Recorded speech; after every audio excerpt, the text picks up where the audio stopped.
Hello everyone. तो कैसे हैं आप सब लोग। और अब आपकी law semester question answer series में आप सबका स्वागत है। 4 यूनिट आप ऑलरेडी मुझे देख चुके होंगे। उसमें आज आपके लिए लेकर आई हूँ यूनिट नंबर 5। जैसा कि आप स्क्रीन्स पर देख पा रहे हैं, हमारी यूनिट नंबर 5 जो है वो है फेडरलिज्म। तो चलिए आज इसको शुरू करते हैं और पढ़ते हैं फेडरलिज्म के ऊपर क्या क्या क्वेश्चंस जो हैं वो आ सकते हैं। देखिए स्टूडेंट्स, बहुत बार मैं आप लोगों को कह चुकी हूँ कि कोई आपको कंफ्यूजन होती है, कहीं आप फंस जाते हैं, कोई चीज़ आपको समझ नहीं आती है, तो आप जो है वो हमें बताएं कमेंट बॉक्स में। आप हमारे को जो है वो बताएंगे तो हम आपकी और अच्छे से मदद कर पाएंगे। क्योंकि आप जानते हैं ना कि जुडिशरी बाय पीडब्ल्यू पहले जुडिशरी पर पूरा फोकस कर रहा था। अब वो इतना बड़ा इनिशिएटिव लॉ स्टूडेंट्स के लिए लेकर आया है कि वो ये चाहता है कि आप अपने ना सिर्फ जुडिशरी एग्जाम्स में पर सेमेस्टर एग्जाम्स में भी खूब आगे बढ़ें, आपको कोई दिक्कत परेशानी नहीं आए। तो चलिए आज यूनिट 5 से शुरू करते हैं और इस यूनिट 5 पे हमारा कॉन्स्टिट्यूशनल लॉ 1 खत्म हो जाएगा। फिर मैं जल्द से जल्द लेकर आऊंगी आपके लिए कॉन्स्टिट्यूशनल लॉ 2 पर वीडियोस, और वो तो बहुत इंटरेस्टिंग पार्ट है। आप उसमें आर्टिकल 12, 13, 14, 19, 21 सब पढ़ेंगे। ठीक है, चलिए शुरू करते हैं। तो आप पहले टॉपिक देख लीजिए। आज हम ये टॉपिक्स जो हैं इन्हें इस पे बेस्ड जो क्वेश्चंस आपके सेमेस्टर एग्जाम्स में आते हैं वो हम डील करेंगे। आपको पता ही है कि डायरेक्ट क्वेश्चंस जो हैं वो पेपर में आते हैं इन डॉक्ट्रीन्स पर, तो आपको जो है ये डॉक्ट्रीन्स बिल्कुल अच्छे से आनी चाहिए। चलिए शुरू करते हैं। देखिए पहला क्वेश्चन है, discuss the origin and development of the concept of federalism, how it is evolved over the time. मैं ये तो नहीं कहूँगी कि ऐसा क्वेश्चन पेपर में आता ही आता है, पर मैंने टॉपिक के हिसाब से आपको क्वेश्चन दिया है तो थोड़ा सा इसको देखेंगे हम। What are the key features of the federal constitution? How do these features help in maintaining the federal balance? कैसे जो है ये बैलेंस मेंटेन करने में हमें मदद करते हैं। और क्या जो है इंडियन मॉडल जो है वो ट्रूली फेडरल है, तो आपको अपने आंसर को सपोर्ट करना है। मैंने ये क्वेश्चंस फ्रेम इस तरह किए हैं कि answer will be common, but आप जो है इन्हें ध्यान से समझेंगे। चलिए देखिए, मैंने जो है इसको एक जनरल बनाया है, आपके ऊपर है कि आप उस आंसर को कैसे देना चाहते हैं। देखिए मैंने इसको इस तरह से बनाया है कि ओरिजिन क्या है, कि हम एशियन टाइम से देखें तो जो है कॉन्फेडरेशंस थे, ठीक है। फिर उसके बाद ना किस तरह से जो है यूएस कॉन्स्टिट्यूशन आया, फिर उसके बाद जो है ना किस तरह से हमने दूसरी कंट्री से इंस्पायर होके जो है चीज़ें सीखी, तो आप इस तरह से बताएंगे। अगर मैं बात करूं थियोरेटिकल फाउंडेशंस की एशियन टाइम्स को ना देखते हुए, तो हमने मॉन्टेस्क्यू की जो है वो स्पिरिट ऑफ लॉज जो है ये हमेशा सुना है, जिन्होंने एम्फेसाइज किया importance of separating powers between legislature, executive and judiciary, जिससे कि जो है ना हम एक बैलेंस मेंटेन कर पाएँ। तो बहुत सारे लोगों ने जो है हमें बताया कि डिफरेंट टाइप्स पे, डिफरेंट लेवल्स पे चीज़ें जो है वो कैसे पावर्स डिस्ट्रीब्यूट किए जाएंगे और कैसे जो है बेटा वो काम किया जाएगा। तो सबसे पहली चीज़ आती है, आपकी इच्छा है कि आपको शुरू कैसे करना है, सिर्फ एक रफ आइडिया मैंने आपको दिया है। अब अगर हम बात करें कि क्या जो है ना वो करेक्टरिस्टिक्स होती हैं, क्या जो है वो की फीचर्स हैं फेडरलिज्म के, बहुत इंपॉर्टेंट सवाल है। तो बेटा सबसे बड़ी बात है that it is a dual structure government. Okay, हमारे पास यूनियन पे स्टेट लेवल दोनों पे है। रिटन कॉन्स्टिट्यूशन है, कॉन्स्टिट्यूशन की सुप्रीमेसी है क्योंकि कॉन्स्टिट्यूशन ग्रैंड नॉर्म है। डिवीजन ऑफ पावर्स है, लेजिस्लेचर की अपनी पावर, एग्जीक्यूटिव की अपनी है, जुडिशरी की अपनी है, ठीक है। हमारे पास इंडिपेंडेंट जुडिशरी है। कॉन्स्टिट्यूशन रिजिडिटी है क्योंकि अमेंड करने का जो प्रोसीजर है वो थोड़ा सा डिफिकल्ट है, बट येट हम कहेंगे it's a mixture blend of both rigidity and flexibility, ठीक है। उसके बाद हम बात करेंगे कि किस तरह से इंडिया में फेडरलिज्म जो है वो डेवलप हुआ है, क्या जो है वो जुडिशियल इंटरप्रिटेशन है। तो आप देखिए कि एक्सप्रेसली जो है वो फेडरल को इंडियन कॉन्स्टिट्यूशन में नहीं बताया गया है, बट अगर हम आर्टिकल 1 की बात करें तो आर्टिकल 1 कहता है India is a union of states, और हम कुछ आर्टिकल्स को रेफर करें 245 से 263 को, तो वो हमें distribution of legislative, administrative, financial powers बताते हैं। हमारे पास जो है वो स्केड्यूल्स भी हैं जो हमें यूनियन स्टेट लिस्ट को जो है वो डिस्टिंग्विश करते हैं कि हमारे पास 3 तरीके की लिस्ट है। हमारे पास कुछ स्पेसिफिक आर्टिकल्स हैं जो हमें बताते हैं कि कैसे हमारे देश में, हमारे भारत देश में पावर्स को जो है वो डिस्ट्रीब्यूट किया गया है। तो it is article 246, article 356, article 263। तो अलग अलग आर्टिकल्स हमारे पास हैं, आप और आर्टिकल्स को भी चाहें तो कोट कर सकते हैं।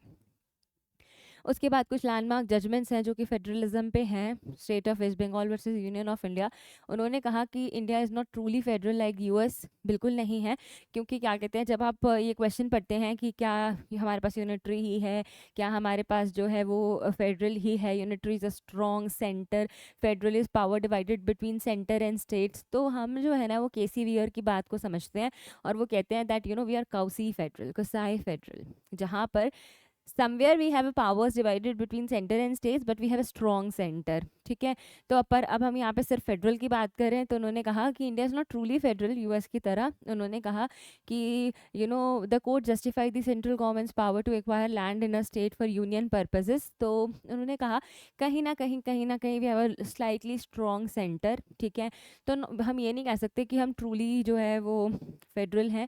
एक केशवानंदा भारती का केस आया, उन्होंने कहा कि फेडरलिज्म जो है it's part of basic structure. उन्होंने कहा कि पार्लियामेंट जो है वो ऑल्टर नहीं कर सकती है federal character of the constitution through amendments. आपको पता है ना, हमने कहा था कि कोई उसके कोर प्रिंसिपल्स के साथ छेड़खानी नहीं कर सकता है, तो ये बात आप ध्यान में रखिएगा। और केसेस हमारे साथ आए कोऑपरेटिव फेडरलिज्म के कि कैसे जो है आर्टिकल 356 का मिसयूज़ नहीं हो सकता है। हमारे पास जो है union of India versus H S. Dhillon का जो है वो केस आया कि we have broad powers of the union parliament to legislate on the matters of taxation. तो हमारे पास अलग अलग केसेस आए, उन्होंने क्लैरिफाई किया government of NCT of Delhi versus union of India में कि दिल्ली गवर्नमेंट के पास क्या पावर्स हैं। सुप्रीम कोर्ट ने रीआइटरेट किया कि फेडरलिज्म जो है it's a part of basic structure of the constitution of India. और उन्होंने फिर ये बातें बताई कि किस तरह से कैसे आपको जो है एक्ट करना है, कैसे आपको एक्ट नहीं करना है। तो देखो ये क्वेश्चन हार्डली कभी एग्जाम्स में आता है, बट आपको ध्यान में रखना है कि अगर आए तो आप की फीचर्स लिखिए, आप बताएं कैसे कैसे हमारे पास पर्टिकुलर आर्टिकल्स हैं जो कि हमें बताते हैं कि कैसे पावर्स डिवाइडेड हैं, क्या हम ट्रूली फेडरल हैं कि नहीं हैं। कुछ केस लॉज आप बता सकते हैं। Totally this is your description, आप चाहे तो लिख सकते हैं, चाहे तो नहीं लिख सकते। ये बस मैंने आपके लिए ऐड किया है कि there is cooperative federalism, there is competitive federalism. आप चाहे तो इसे लिख सकते हैं, नहीं तो बहुत ज़रूरी नहीं है। फिस्कल हो गया, असिमेट्रिक हो गया, ये सिर्फ टाइप्स आप लोगों की जनरल नॉलेज के लिए हैं। आप एग्जाम में नहीं भी लिखेंगे तो कोई दिक्कत नहीं है। अगर मैं कंपैरेटिव पर्सपेक्टिव से बात करूं तो यूएसए में it's India it's more parliamentary, division of powers जो है वो रिजिड और क्लियर है, यहाँ पे फ्लेक्सिबल है। ठीक है, वहाँ पर जो है सुप्रीम कोर्ट गार्जियन है, वहाँ पर रिजिड है चीज़ें, यहाँ पर फ्लेक्सिबल हैं। रेजिडरी पावर वहाँ पे स्टेट पे है, यहाँ यूनियन के पास है 248 में। सिर्फ और सिर्फ ये सब मैंने आपकी समझ के लिए बताया है। एक सिंपल सा क्वेश्चन है, फेडरलिज्म कैसे इवॉल्व हुआ है, फेडरलिज्म के की फीचर्स क्या होंगे, क्या केस लॉ हो सकता है। Direct question rarely comes to the exam, but अगर मैं इस यूनिट की पर्टिकुलर बात करूं तो बेटा इस यूनिट से जो है ना क्वेश्चंस मैक्सिमम आते हैं डॉक्ट्रीन बेस्ड हमेशा ही, बट कभी कभी 2 नंबर में पूछा जाता है what is federalism, what are the key features, तो आप ये सब बता सकते हो। तो वो आपको अब क्या बता रहे हैं that federalism has evolve from a rigid division of power to more dynamic, cooperative and adaptive system in India. Although the constitution gives preeminence to the union, judiciary has played a crucial role in safeguarding the autonomy. Federalism जो है वो एक living constitutional principal है जिसे कोई भी जो है वो मतलब उल्लंघन उसका नहीं कर सकता है, ध्यान में रख के हमें उसे चलना है। तो 2 नंबर में हार्डली क्वेश्चन कभी आ सकता है, तो मैंने काफ़ी कुछ मैटर आपको इसमें प्रोवाइड कर दिया है। Very simple yet very easy topic. Okay, उसके बाद आता है कि dispute arises between two states regarding water sharing from a river, analyse how this dispute will be resolve with in the Indian federal framework. Particular article है, अगर water dispute है, water sharing dispute है 2 states के बीच में। आपने last lecture में मैंने आपको ओरिजिनल जुरिस्डिक्शन भी पढ़ाया है, थोड़ा उसको भी ध्यान में रखते हुए चलेंगे और आर्टिकल्स को भी ध्यान में रखते हुए चलेंगे। तो देखो again India is a federal country divided between union and centres, however issues please ध्यान में रखिएगा such as water sharing from interstate river often led to dispute between states। होता ही होता है, आपने हरियाणा दिल्ली का सुना ही है, बहुत सारे जगहों का आपने सुना है। तो हम इस मैकेनिज्म के बारे में अच्छे से बात करेंगे रेफरिंग टू द आर्टिकल्स। तो देखिए कॉन्स्टिट्यूशनल प्रोविजंस जो है वो है आर्टिकल 262 जो कि बात करता है adjudication of disputes relating to water of inter states river और inter river valleys. Clause 1 parliament को एम्पावर करता है कि वो लॉ बना सकते हैं अगर किसी में inter state river water dispute है। पार्लियामेंट चाहे तो मे लिखा है, शेल नहीं लिखा है, तो सुप्रीम कोर्ट को क्या कहते हैं हटा भी सकता है कि वो इन चीज़ों को ना देखे। तो this ensures that water disputes are resolve through specialised tribunals. Parliament चाहे तो स्पेशलाइज्ड ट्रिब्यूनल भी बना सकती है जो इस मैटर पे देखे rather than regular courts, promoting technical adjudication and minimising political interference, की कोई पॉलिटिकल इंटरफेरेंस ना हो और इस मैटर को अच्छे से जो है वो ठीक किया जाए। तो स्पेशल ट्रिब्यूनल्स भी बिठाए जा सकते हैं, बनाए जा सकते हैं नॉर्मल कोर्ट्स से अलग, जो इस मैटर पे देख सकें। Entry 56 Union List 1 Schedule 7 empowers the union government to regulate and develop interstate river and river valleys to serve the public interest। आप इसे कोट कर सकते हैं। Entry number 17 क्या बताता है? States are responsible for water supplies, irrigation and canals but subject to entry 56 of the union list in the case of interstate rivers। तो 56 वाले को आप ज़्यादा तवज्जो देंगे। अब देखिए लेजिस्लेटिव फ्रेमवर्क्स क्या है। There is one interstate water dispute act enacted under article 262 में जो है इसे इनेक्ट किया गया। Provides a detail mechanism for resolving disputes through tribunals, की आपको बताता है कि अगर ऐसा कोई इंटरस्टेट रिवर डिस्प्यूट हो जाता है तो बिल्कुल आप जो है वो क्या कर सकते हो, ट्रिब्यूनल इस्टेब्लिश कर सकते हो, वो ट्रिब्यूनल आपकी मदद कर सकता है। ठीक है, स्टेप्स कैसे होंगे कि स्टेट गवर्नमेंट एक नॉर्मल कंप्लेंट फाइल करेगा, सेंट्रल गवर्नमेंट मैटर पे इन्वेस्टिगेट करेगी। अगर डिस्प्यूट एग्जिस्ट करता है और वो नेगोशिएशंस के थ्रू जो है वो सॉल्व नहीं हो पा रहा है तो सेंटर कॉन्स्टिट्यूट करेगी एक वाटर डिस्प्यूट्स ट्रिब्यूनल। पेपर में ये सारी बातें आप लिख कर आएंगे, बता कर आएंगे। ठीक है, तो ट्रिब्यूनल का डिसीजन जो है वो बाइंडिंग होगा और फाइनल होगा। The decision is not subject to the judicial review under 262 clause 2, और उस डिसीजन का जुडिशियल रिव्यू नहीं हो सकता। प्लीज़ आप इन स्टेप्स को जो है वो ध्यान में रखेंगे। ठीक है, फिर वो हमें कहते हैं we have inter river state disputes amendment bill, जो कि आया था जिसने कहा कि एक सिंगल स्टैंडिंग ट्रिब्यूनल होनी चाहिए मल्टीपल बेंचेस के साथ, जो ठीक है you can say strict time limit जो है वो रखी गई कि चीज़ें टाइमली डिसाइड हो अगर ऐसा कुछ होता है। अब आप एक चीज़ को देखिए, वी हैव आर्टिकल 131 कि अगर स्टेट्स यूनियन स्टेट्स किसी का डिस्प्यूट होता है तो सुप्रीम कोर्ट उस चीज़ को देखता है। तो वी हैव 131 जो कहता है empowers the Supreme Court to adjudicate disputes between state के बीच में रिवर डिस्प्यूट हो रहा है तो सुप्रीम कोर्ट ऑब्वियसली उस मैटर को देख सकता है। पर अगर मैटर 262 में फॉल करता है तो फिर कहीं ना कहीं 131 पिक्चर में नहीं आता है। Please understand this, specifically special provision जो है वो बना हुआ है। तो हम कहते हैं while judicial review is barred in pure water sharing dispute, supreme court retains power in case of non implementation, interpretation and constitutional violations. कुछ लैंडमार्क जजमेंट्स हैं। State of Karnataka versus state of Andhra Pradesh held that tribunal constituted under 1956 act are outside the jurisdiction of the supreme court as per article 262 clause 2, क्योंकि उसमें लिखा है ना कि parliament चाहे तो वो एग्जाम कर सकती है सुप्रीम कोर्ट को कि वो jurisdiction ले पाए। तो उन्होंने जो है ट्रिब्यूनल ने जो डिसाइड किया उस पर ज़्यादा उन्होंने जो है फोकस किया। उसके बाद जो है एक अलग से केस था Tamil Nadu versus state of Kerala का, तो उसी में भी ये वाटर शेयरिंग डिस्प्यूट्स को लेके जो है वो बात हुई। तो उन्होंने सेम ही बात कही, एम्फेसाइज किया कि ट्रिब्यूनल्स जो है वो डिसीजन दे सके। तो आप ऐसे लैंडमार्क जजमेंट्स देखो, मैं आपको बताती हूँ। बच्चे अक्सर मुझसे पूछते हैं कि मैम अब ये वाले जजमेंट्स भी याद करने पड़ेंगे। Absolutely not. मैं आपको कभी नहीं कहूँगी कि आप इन जजमेंट्स को याद करो, क्योंकि आप ऑलरेडी मेनका गांधी, ए के गोपालन, केशवानंदा भारती और पता नहीं कितने ही जो है ना TMAPI फाउंडेशन, कितने केसेस याद करेंगे। तो हर केस याद करना तो बेटा बेहद मुश्किल हो जाता है, ह्यूमनली पॉसिबल ही नहीं है। तो आप अगर आपके एग्जाम में आता है आर्टिकल नंबर याद रखो, पर्टिकुलर चीज़ याद रखो कि ठीक है इस रिलेटेड मैटर है। एक आधा केस ऐसे वाटर डिस्प्यूट्स टाइप में कुछ आपको याद रह जाए तो बेटा आप लिख सकते हो, वरना नहीं भी लिखोगे तो कोई ऐसी प्रॉब्लम नहीं है। ठीक है, ये तो मैंने आपके रेफरेंस के लिए जो है आपको बता दिया है।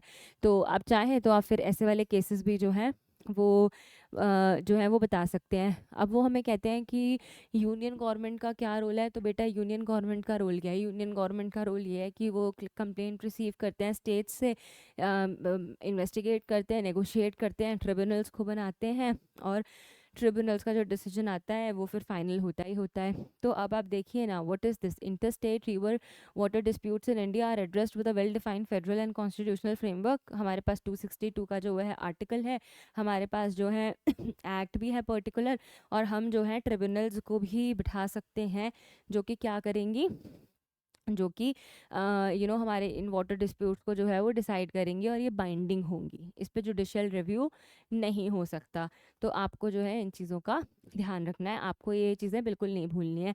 हालांकि मैं आपको फिर बता देती हूँ कि जो ये क्वेश्चंस हैं रेयरली पूछे जाते हैं, क्योंकि हमारे पेपर में क्वेश्चन डॉक्ट्रीन से ज़्यादा आते हैं। आपके सामने स्क्रीन पे आपको बेहद इंपॉर्टेंट डॉक्ट्रीन दिख रही होगी। और डॉक्ट्रीन क्या है, explain the doctrine of pith and substance, how this doctrine assist in resolving conflicts between union and state legislative powers under the Indian Constitution।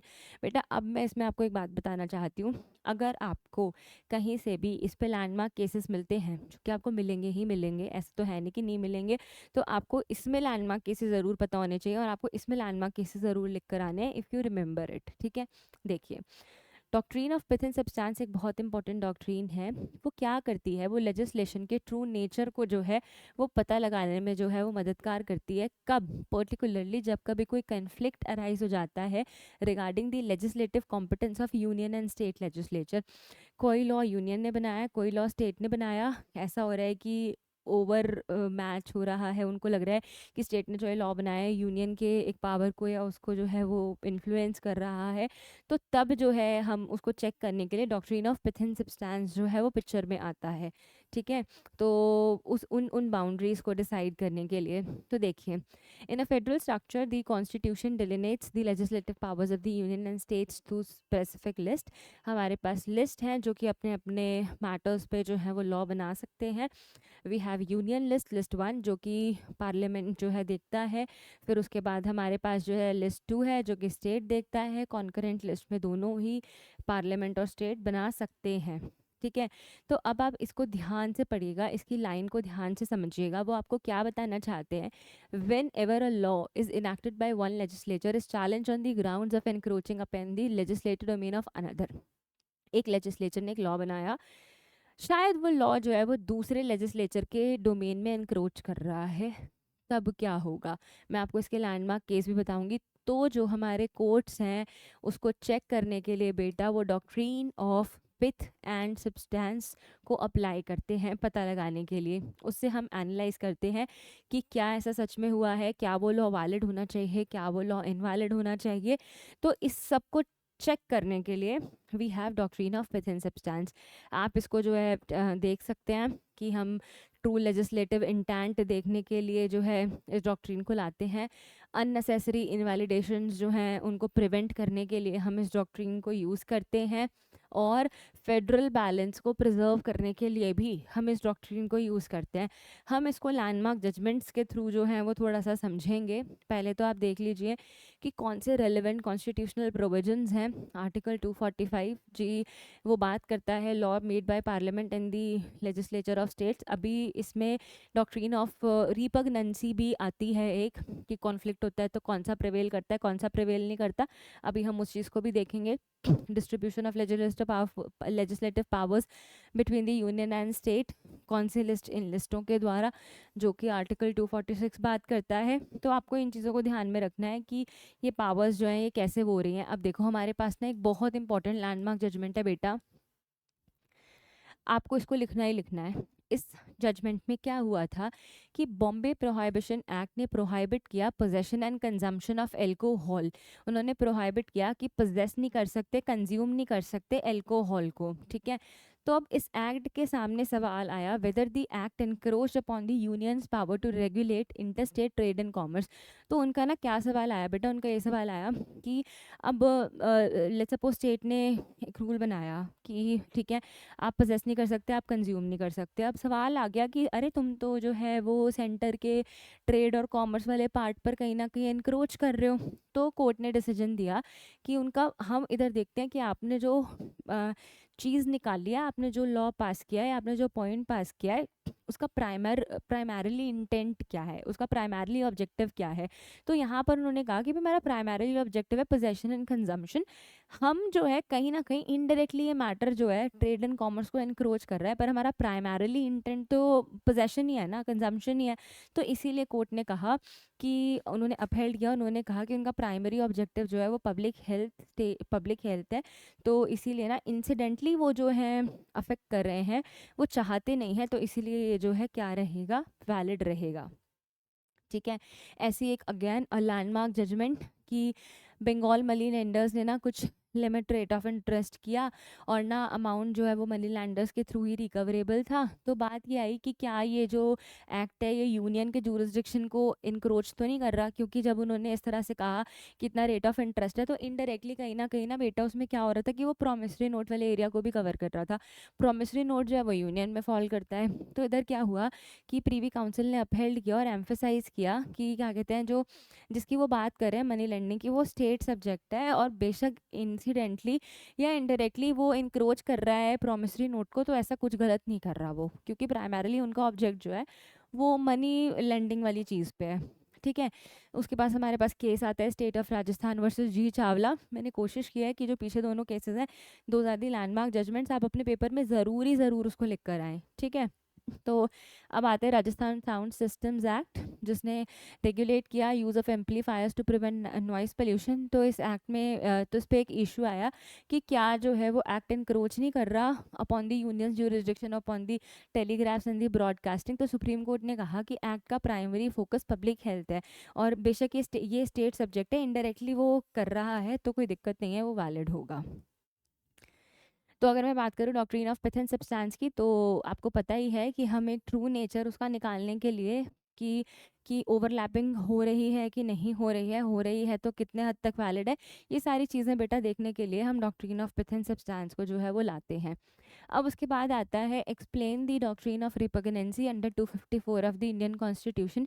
कैसे जो है वो सेंटर स्टेट के कॉन्फ्लिक्ट्स को रिजॉल्व किया जाता है। तो ये सारे क्वेश्चंस हैं। अब आप आ जाइए आगे। देखिए, डॉक्ट्रिन ऑफ रिपग्नेंसी डील करता है जब कोई इनकन्सिस्टेंसी होती है, कोई कॉन्फ्लिक्ट होता है बिटवीन सेंटर एंड स्टेट। ठीक है। तो अब जो है ना वो क्या है कि आपको ये बात तो पता है ना कि हमारे देश में जो है वो लॉज लिस्ट बनी हुई है कि कौन किसके लिए क्या लॉ बना सकता है। ठीक है। और ये भी है कि वो चाहे तो एक दूसरे के लिए भी बना सकते हैं एज एंड व्हेन रिक्वायर्ड, पर अगर कॉन्फ्लिक्ट हो तो कब किस पे क्या प्रिवेल करेगा, ये चीज़ हमें डॉक्ट्रिन ऑफ रिपग्नेंसी से पता चलती है। और हमारे सामने सबसे इंपॉर्टेंट कॉन्स्टिट्यूशनल प्रोविजन है आर्टिकल 254। बेटा 254 एड्रेस करता है रिपग्नेंसी के इशू को। ठीक है। तो हम कहते हैं, if any provision of law made by the legislature of the state is repugnant to any provision of law made by the parliament. ठीक है। स्टेट ने कोई लॉ बनाया, वो रिपग्नेंट है पार्लियामेंट के उससे, तो क्या होगा, वो कहते हैं और to any provisions of an existing law with respect to one of the matters in the concurrent list then the law made by the parliament. Concurrent से भी है और उससे भी है, तो जो लॉ पार्लियामेंट ने बनाया है, वेदर पास बिफोर और after the law made by the legislature of the state shall prevail. फर्क नहीं पड़ता कि वो लॉ पहले आया बाद में आया, पर जो लॉ पार्लियामेंट ने बनाया दैट विल प्रिवेल। राइट, ये बात आपको पता होनी चाहिए। आगे आइए 254 का क्लॉज 2, आप जो है वो ध्यान से देखिए। 254 का क्लॉज 2 जो है वो हमें क्या कहता है। ठीक है। तो आप जो है इसको ध्यान से पढ़िए। देखिए वो आपको क्या कहता है, whether a law made by the legislature of a state with respect to one of the matters in the concurrent list contains any provisions repugnant to the provisions of any law made by the parliament on an existing law, then the state law shall prevail in that state and which it has been reserved for the consideration of the president. अब वो कह रहे हैं state और concurrent में है तो कौन सा प्रिवेल करेगा, ध्यान से पढ़ लो, स्टेट वाला प्रिवेल करेगा। ठीक है। अब आप सिचुएशन देखो, ये मैंने चार्ट आपके लिए मोस्ट इम्पॉर्टेंटली जो है वो यहाँ पर डाला है। अगर सेंटर और स्टेट लॉ में कॉन्फ्लिक्ट है, ठीक है, on a concurrent list subject, तो सेंटर लॉ प्रिवेल करेगा। स्टेट लॉ के कुछ रिपग्नेंट है तो स्टेट लॉ प्रिवेल करेगा। पार्लियामेंट कोई नया लॉ पास करती है on the same subject after state law has presidential assent, state law ने बेशक उसमें प्रेसिडेंशियल एसेंट भी मिला हुआ है, तब भी बेटा सेंटर लॉ प्रिवेल करेगा और स्टेट का लॉ जो है वो वॉइड हो जाएगा। तो ये जो है ना, ये आपके लिए बेहद इंपॉर्टेंट है, इस चार्ट को आप याद में रखना। Repugnancy when there is a conflict, ठीक है, इस बात को आप ध्यान में रखना। आगे आ जाइए, लैंडमार्क जजमेंट्स क्या है। M Karunanidhi versus union of India laid down 4 prolong test to determine repugnancy. Repugnancy determine करने के लिए कुछ चीज़ें आपको देखनी है, that there is a direct conflict between the two provisions, कि क्या दो प्रोविजंस में डायरेक्ट कॉन्फ्लिक्ट है, चाहे सेंटर ने बनाया हो चाहे स्टेट ने बनाया हो। Centre law intends to be a complete and exhaustive code, compliance with both the laws is impossible, नहीं हो सकता। सेंट्रल लेजिस्लेशन ओवरराइड्स और सप्लांट्स द स्टेट लॉ, आपको ये चीज़ें चेक करनी है, इसमें उन्होंने बताया। तो अब उन्होंने कहा repugnancy arises only when both the laws operate in the same field, तभी तो रिपग्नेंसी होती है। स्टेट ने भी एक ही मैटर पे बनाया, यूनियन ने भी एक ही मैटर पे बनाया, दोनों तो चल ही नहीं सकते बेटा, कॉन्फ्लिक्ट आ जाएगा। तो डायरेक्ट इनकंसिस्टेंसी है, तो आपने देखना है। आपको पता चल गया, सेंटर स्टेट में centre will prevail, state concurrent में state will prevail, centre concurrent में सेंटर विल प्रिवेल, बड़ी सीधी सी बात है। तो उन्होंने कहा stated that repugnancy would arise only when the central law is intended to be a complete code leaving no scope for the state to operate, ठीक है। तो रिपग्नेंसी क्या कहता है, उन्होंने कहा कि सुप्रीमेसी जो है वो पार्लियामेंट्री लेजिस्लेशन की होनी चाहिए, ओवरलैपिंग नहीं होनी चाहिए। तो 254 जो है हमें क्लियरली इन चीज़ों के बारे में बताता है कि कब कौन सा लॉ एक दूसरे पे प्रिवेल करेगा अगर कोई कॉन्फ्लिक्ट है तो, ठीक है। तो बस आपको ये बात पता होनी चाहिए। अब हमारे पास एक चीज़ आती है, what is the origin of the maxim, what cannot be done directly cannot also be done indirectly। जो चीज़ आप सीधे तरह से नहीं कर सकते तो आप टेढ़े तरह से भी नहीं कर सकते, इसका सिंपल सा मतलब है, हम आगे समझेंगे। तो इसको हम कहते हैं डॉक्ट्रिन ऑफ कलरेबल लेजिस्लेशन, किस तरह से जो है ये चलती है, ठीक है। मैंने इसको आपको बताया कि एक स्टेट ने लॉ पास किया लग्जरी गुड्स के लिए टैक्सिंग, इनडायरेक्टली जो है वो इंटर स्टेट ट्रेड कॉमर्स को जो है उसमें कर रहा था, तो उसको क्या चैलेंज किया जा सकता है, ध्यान से समझिए। मैं सबसे पहले आपको इसमें एक चीज़ समझाती हूँ। वो आपको कह रहे हैं कलरेबल लेजिस्लेशन का मतलब है जो चीज़ आप सीधे तरह से नहीं कर सकते वो चीज़ आप इनडायरेक्टली भी नहीं कर सकते। मतलब जो चीज़, जो लॉ आप सीधे तरह से पास नहीं कर सकते, आप उसको घुमा फिरा के भी पास नहीं कर सकते, क्योंकि वो वॉइड ही कहलाएगा, वो अनकॉन्स्टिट्यूशनल ही कहलाएगा। बस वो ये बात कहना चाहता है। तो देखो, the doctrine of colourable legislation refer to a situation where the legislature has a certain power but uses it in a matter that is outside the scope and violates the constitution. समझ में आ गई बात। तो उन्होंने कहा कि simple term में वो कहता है idea of enacting a law under the guise of exercising a violate power. तो उन्होंने हमें जो है ये चीज़ बताई, ठीक है। आगे आइए, this doctrine act as a safeguard against the legislature enacting law that are beyond its jurisdiction, जो उनकी जुरिस्डिक्शन के बियॉन्ड है, जो चीज़ पे वो लॉ दे ही नहीं सकते, बना ही नहीं सकते, तो आप उसको कर ही नहीं सकते। समझ में आ गई बात। तो जो है ये इंश्योर करता है that no law violates the limits sets by the constitution even if it appears to be within the legislative power. बेशक आपको पावर दिया है पर आप उसका मिसयूज नहीं कर सकते, जो अनकॉन्स्टिट्यूशनल है आप उस पर बना ही नहीं सकते। बस आपको ये बात ध्यान में रखनी है, ठीक है। Constitutional framework and relevant articles कुछ आप ध्यान में रखेंगे, 246 को आप ध्यान में रखेंगे, ठीक है। तो 245 को भी आप ध्यान में रखेंगे। उसके बाद जो है कि भाई आप जो है ऐसा कुछ नहीं करा सकते कि जो है इनक्रोच करे, पर्टिकुलर आर्टिकल्स को करिएगा। एक 368 को बेहद ध्यान में रखिएगा, जो कि power to amend the constitution के बारे में बात करता है कि कोई भी ऐसी जो है वो नहीं करनी है जो कि क्या कहते हैं बेसिक स्ट्रक्चर को वायलेट करे। तो कलरेबल लेजिस्लेशन का कॉन्सेप्ट क्या है कि it refers to a situation where the legislature while exercising its power attempts to enact a law that appears to fall within its jurisdiction but is in reality an indirect attempt to encroach upon the power of another body or authority। तो वो आपको क्या कह रहा है कि शायद आपको ऐसे लग रहा है कि आपके पास पावर है कि आप लॉ बना सकते हो, पर कहीं ना कहीं आप इस बात को समझो कि अगर आप वो लॉ लेके आ रहे हो, आप वो पावर, अपनी लेजिस्लेटिव पावर यूज कर रहे हो, तो कहीं ना कहीं वो क्या कर रहा है, वो किसी ना किसी और की पावर को एनक्रोच कर रहा है, किसी ना किसी और बॉडी की पावर को एनक्रोच कर रहा है। The doctrine stems from the concept that the legislature cannot do indirectly what is prohibited from doing directly। तो वो आपको साफ बता रहा है कि जब हमने लेजिस्लेचर को कहा है कि ये काम आप सीधे तरह से नहीं कर सकते, तो बेटा ये काम आप टेढ़े तरह से भी नहीं नहीं कर सकते। समझ में आई बात आपको? तो यही वो बात आपको कह रहा है। For example, a state legislature enacts a law on the matter in the union list under the guise of a local or state matter. This would be considered as colorable legislation कि भाई तुम नहीं बना सकते तो तुम क्यों बना रहे हो, तुमको नहीं करना चाहिए, ये दिखाकर कि ये यूनियन और स्टेट में करता है तो नहीं। तो हम कहते हैं कैसे जुडिशरी डिटरमाइन करती है कलरेबल लेजिस्लेशन को। आप इस बात को समझिएगा, जुडिशरी डिटरमाइन करती है कि क्या एक लेजिस्लेशन कलरेबल है कि नहीं है। वो उसके सब्सटेंस ऑफ लॉ को देखती है कि क्या वो जो लॉ है वो रियली एनक्रोच कर रहा है दूसरे की जुरिस्डिक्शन में।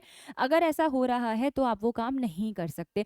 तो आपको जो है वो लेजिस्लेशन की पावर्स देखनी है, उनका पर्पस एंड इंटेंट देखना है कि क्या वाकई ही वो ऐसा कोई लॉ बना सकते हैं। आपको substance of the over form देखना है कि भाई क्या उसका सब्सटेंस है, क्या वो उस लिस्ट के हिसाब से वो ये काम कर भी सकते हैं कि नहीं कर सकते। बेटा अगर नहीं कर सकते तो वो इन्फ्रिंजमेंट ही कहलाएगा। बड़ी सारी लैंडमार्क जजमेंट्स जो हैं वो इस पे हैं, state of Rajasthan versus union of India. इसमें उन्होंने कलरेबल लेजिस्लेशन के प्रिंसिपल को जो है वो रेफर किया। उन्होंने कहा कि exercise of the legislative power in a manner that is not permissible even though the form of the law might appear to be within the legislative competence of the enacting body, the court opined that the substance of the law should be examined, not just its form.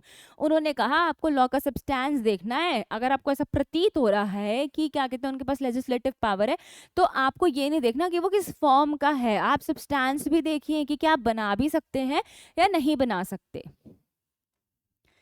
फिर DC Wadhwa का case आता है। उन्होंने कहा supreme court ने examine किया कि क्या certain amendments to the laws by the Bihar government were colourable, क्या वो कर सकते थे।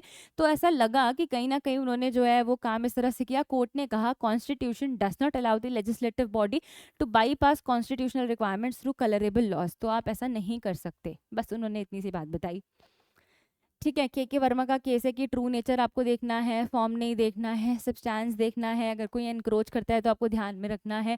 फिर उन्होंने जो है एक ये वाला जजमेंट आया स्टेट ऑफ तमिलनाडु का, कि इस केस में कहा कि कॉन्स्टिट्यूशनैलिटी ऑफ लॉ जो है वो क्वेश्चन में था जो कि तमिलनाडु लेजिस्लेचर ने पास किया था। तो कोर्ट ने कलरेबल लेजिस्लेशन की डॉक्ट्रीन को लगाया और कहा कि क्या कहते हैं लेजिस्लेचर की इंटेंट देखी जाएगी, वो लॉ के बियॉन्ड ऐसा कुछ नहीं कर सकते जो कि उनके सब्जेक्ट में फॉल नहीं करता है। तो बस आपको जो है ये कुछ केसेस ध्यान में रखने हैं। बेसिकली ना मैं वैसे आपको बताऊं कि ये चीज़ें ना बेटा 2-2 नंबर में आती हैं। आपको जो है सब्सटेंस देखना है कि कोई कॉन्स्टिट्यूशनल फ्रेमवर्क को जो है वो वॉइड ना डिक्लेयर हो जाए। देखो बेटा, अब आपको क्या पता चला, आपके सामने इस यूनिट में क्या आया, फेडरलिज्म क्या होता है, क्या ट्रूली फेडरल है, नहीं है, ट्रूली फेडरल तो नहीं है, ये आपको भी पता है क्योंकि हमारे पास सेंटर स्टेट के पावर्स डिवाइडेड है but we have a strong centre, तो हम क्वासाई फेडरल कहते हैं। इंटर स्टेट रिवर डिस्प्यूट आपको पता चल चुका कि ट्रिब्यूनल्स बनाकर जो है डिस्प्यूट होता है तो क्या कहते हैं होना चाहिए, और चाहे तो पार्लियामेंट जो है वो कोर्ट को एग्जाम कर सकती है, ट्रिब्यूनल की डिसीजन फाइनल और बाइंडिंग होगा। उसके बाद आते हैं पिथन सब्सटेंस पे कि हम इंटेंट देखते हैं, हम देखते हैं कि क्या वो लॉ जो है दूसरे को इनक्रोच तो नहीं कर रहा, अगर कर रहा है तो क्या कहते हैं ठीक हम वॉइड डिक्लेयर कर देते हैं, नहीं कर रहा तो वो चल सकता है।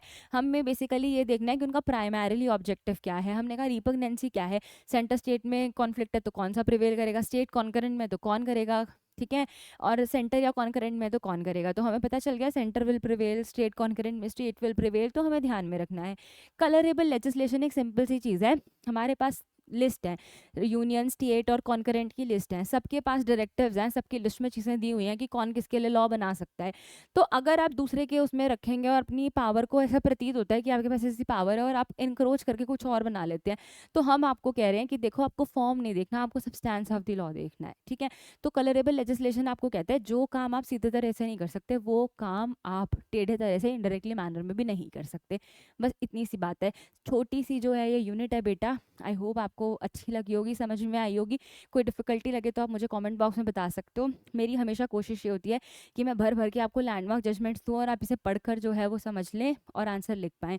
बहुत जल्द मैं आपको कॉन्स्टिट्यूशनल लॉ की जो है वो पार्ट 2 की यूनिट 1 लेकर आऊँगी। टेक केयर, ध्यान रखिएगा। कोई दिक्कत हो तो प्लीज़ कमेंट बॉक्स में बताइएगा।